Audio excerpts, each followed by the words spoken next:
So we'll move on to the wild card. So this is from Mr. Ben Crellin. If you don't follow him, one of the most famous names in the Twitter community who plays fantasy football. So he's just kind of released what his first draft he's thinking of doing for game week 8. So we were just gonna pick apart this, whether we agree with it or not. A few differences to what Mindy played last week, which makes it interesting for sure.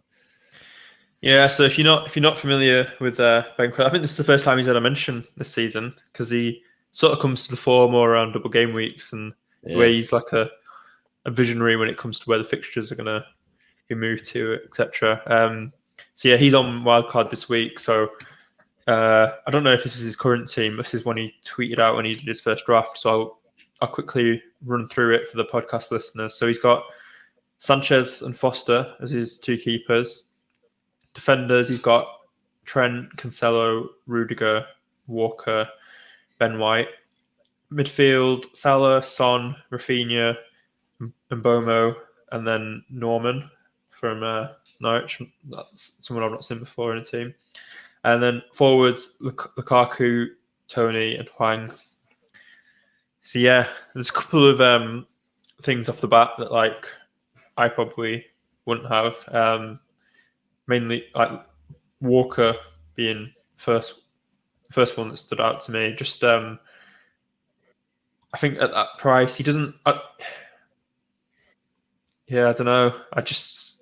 His attacking threat isn't great, even though he looks like in most games he's getting forward a lot, and with his pace and the way he drives forward, his delivery is not the best. I think I'd rather get a different City defender like Diaz, or maybe even chance it on Laporte, since he seems to be the preferred option, or get 2 Chelsea defenders rather than Walker. I think if you're going to have 2 City defenders, it's Cancelo and Diaz. What else stands out to you on this draft? I presume the reason Walker is probably just that he can't get to Diaz. Like I presume that is the main reason. Like Diaz would be the obvious option. Yeah, I'm not convinced on Walker either. I suppose one thing that does go in his favour is mostly nailed, isn't he, game to game, especially so far this season. So if you are really struggling with cash, maybe not the worst move, but yeah, that's something that stands out. I think other than that, Sanchez is quite interesting that he's gone Sanchez. I think there's a few keepers now. I think you've got Ramsdale. I think Ramsdale, Sanchez, and Raya are probably the 3, aren't they? And Brentford's fixtures do take a nice turn. So maybe if you're only going for one of Mbumu or Tony, he could be a serious option at 4.6. I think he is now. Yeah, the thing to mention about Raya is that he's racking up save points as well, isn't he? So I think there'll be quite a few games where he ends up with scores like Martinez did last year, where like whenever Aston Villa got a clean sheet, he got free bonus just because the number of saves he was making. The way Brentford play, conceding a lot of like chances from outside the box, etc. He could be a bit of a bonus point magnet. So yeah, and with Foster, now that the manager's changed, it'd be interesting to see who he goes for.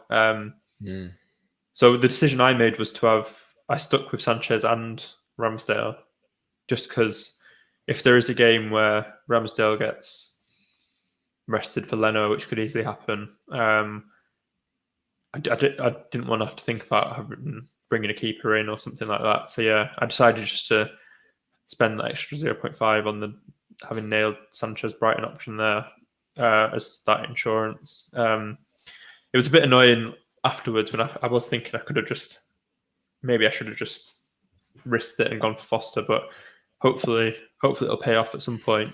The other thing that stands out, I guess, in this team is Son, because not many were talking about him before the international break, but looking at his fixtures coming up, if you go back to the slide before where he has the fixtures mapped out, so there for Son, like obviously he's got Newcastle this week, which is a great fixture. Then it gets a bit harder: West Ham, United, Everton. But then from game week 12, Spurs have got that amazing run: Leeds, Burnley, Brentford, Norwich. Mm-hmm. So I imagine he's, with him being a fixtures man, he's probably looked ahead to that run and decided to go for Son Son for that reason. I mean, it's not like he's been, even though Spurs haven't been doing great, Son's been ticking over, hasn't he? So is the second highest player in the game now? I think I read 42. right. I'm sure I read that. No, maybe I've got that drastically wrong. Maybe it's second over a certain period. I do apologise. Come on, we've got to keep fake news to a minimum. No, On this maybe it's points per minute. He's second behind Salah. That's what I've got because he's missed a game, didn't he, for injury? Yeah, right. I'm sure. I'm pretty sure that's right. I've saved myself there. No doubt I'll be wrong there, but yeah, I'm sure he's second points per minute behind Salah just because he missed a fixture, didn't he, through injury?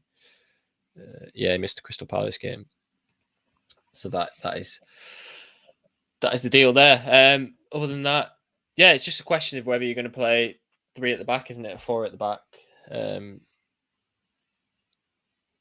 I would toy with playing 3 at the back personally. Have you Diaz, Cancelo? Either have one of Diaz or Cancelo, Rudiger, and Trent, and then stack your midfield and your forward line. Would probably my thing. Then get White, get Livramento instead of a City defender, and then maybe have a play with your midfield and kind of risk it with Foden or someone like that. Put your money into there. I just think that's got a higher ceiling than Diaz, for example. He gets 6 points every game week. So you mentioned Foden, and something we planned to talk about was best City attacking option. Like, what's your chief City correspondent? Last week was last game week was Grealish, wasn't it? Everyone was playing it safe, and then Foden's kind of emerged from the wilderness. Really, he was injured up until a few game weeks ago, and that game against Liverpool kind of cemented his place as not only one of the best young players in the league, but one of the best players in the league for sure. Now, I think Pep's managed his situation. God, you can tell someone's just got a job at City, can't you?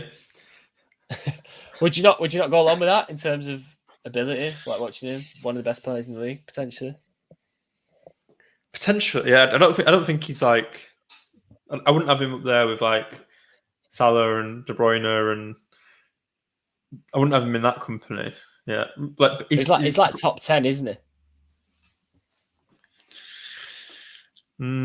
Yeah, probably. But I think just to say like one of the best players in the league is, yeah, maybe. I just think we're gonna have to watch out for the City bias going forwards. You're going to be doing all the. He proved it last year, didn't he? In the row. Yeah. He was kind of safe for the Champions League actually last year. He didn't play too many league matches, especially towards the end of the season, and he had some big Champions League performances against Dortmund and PSG. Do you think that might happen again this season?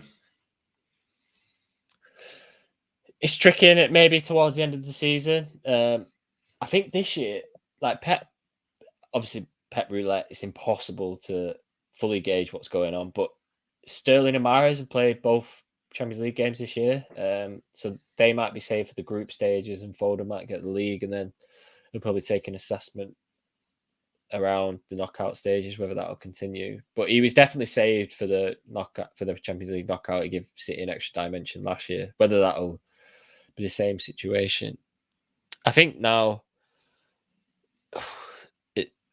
the City option is tricky. I think Torres at 6.9, even though he's probably not going to play every game. He actually picked up a knock for Spain, but then played the next game, so I won't worry about that. I just think I was playing a wild card now. I'd look to get into that City midfield, and as much as it hurts to be burnt, have you had Torres this season? I can't remember if you had someone else. Didn't have him. I just think he was playing number 9, 6.9, but yeah, you just don't know, do you? Because Jesus won't be around, will he, this week? No. Did he go? Yeah, that Mahrez will probably, yeah. So yeah, that's one less person to be rotated with. So yeah, it's just yes, it's so annoying, isn't it? With Torres, like the fact that people got him in a few weeks ago and then he didn't start for like 3 weeks in a row. I think I probably slightly prefer Foden in that. He's not going to completely drop Foden's not going to like not get minutes for 3 weeks in a row or whatever, the same way Torres did. If you know.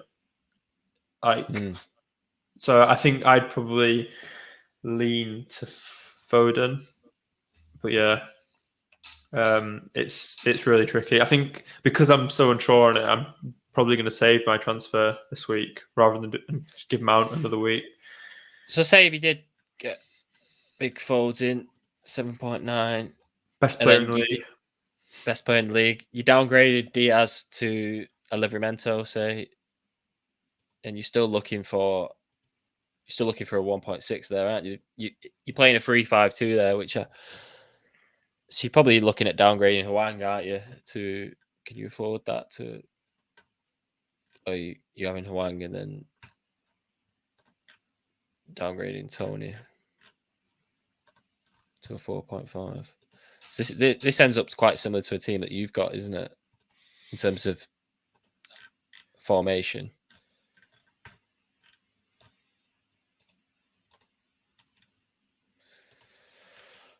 Yeah, something like that.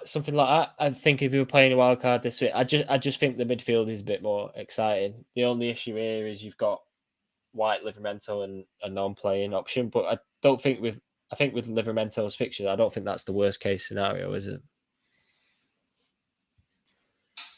No, yeah, it does look okay. I think the only issue I'd have with it is that say for example, like Antonio keeps banging them in, or someone like Jimenez becomes essential, or you don't really have a way. Forward line, yeah. So just to play about with it a little bit more. Say if you went Emil Smith Rowe instead of Mbomo. Mm-hmm.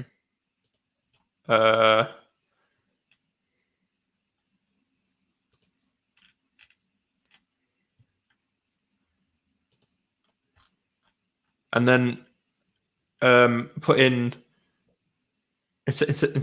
We can change back to what you had, but like put in like Brownhill for Foden. Who? Brownhill? Did you say? Brownhill 4.4.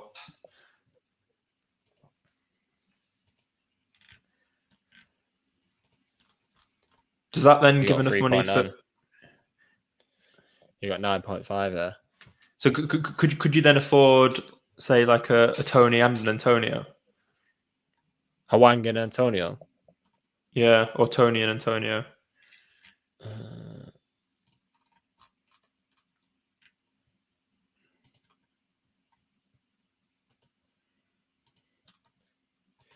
Probably, yeah, you're probably just short depending on your team because Tony went up, didn't he? But yeah, that's not bad. That's not bad compromise. 3-4-3. Yeah, if you think about it, loads of people are going to be once Brentford's fixtures turn.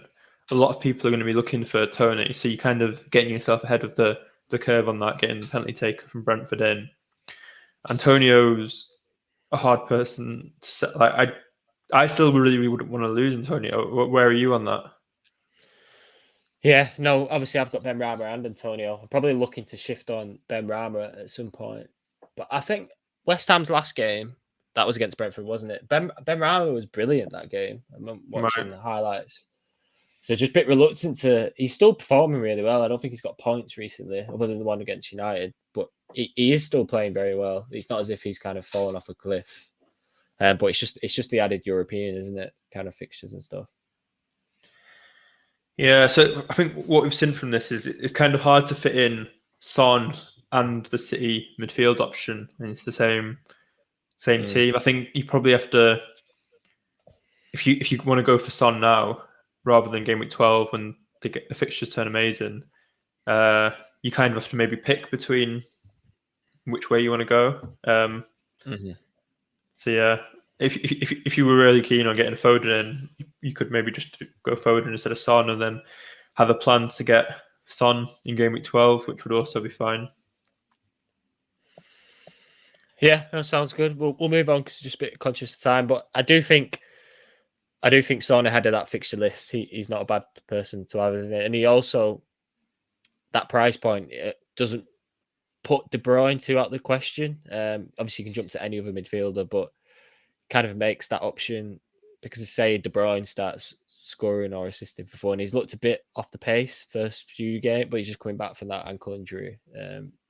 But I think if City start firing and he's nailed on 90 minutes, man, which you'd expect him to be, that makes it easier, doesn't it, to kind of move. But and then you've got Son there for the fixtures, the great fixtures.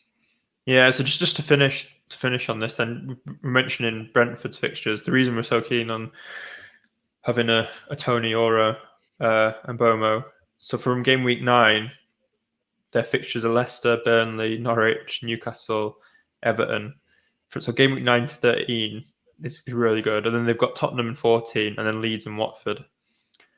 And I think I read Trinity, Leeds, Norwich, and Newcastle. Yeah, exactly. So yeah, and I think I read somewhere before on I think Fantasy Scout tweeted that like every team they've got after Chelsea in that run is in the bottom half for expected goals conceded. So teams you want to be targeting, they're all there. So yeah, one of them, if not both, look really good prospects for people wildcarding this week, I think.